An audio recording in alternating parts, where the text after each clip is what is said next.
right? Like a dummy run, see if it's working. Got some change. Put some change in there.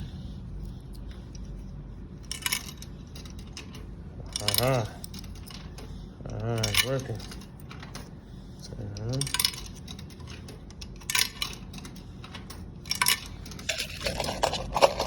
What else we got? Let's see.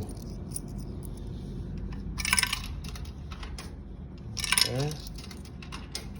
Some nickels in there. All right, let's see. I even put $1.30.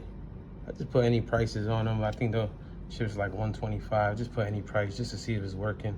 But I also want to see if it's gonna give me change back. So let's go to A3. Look at that.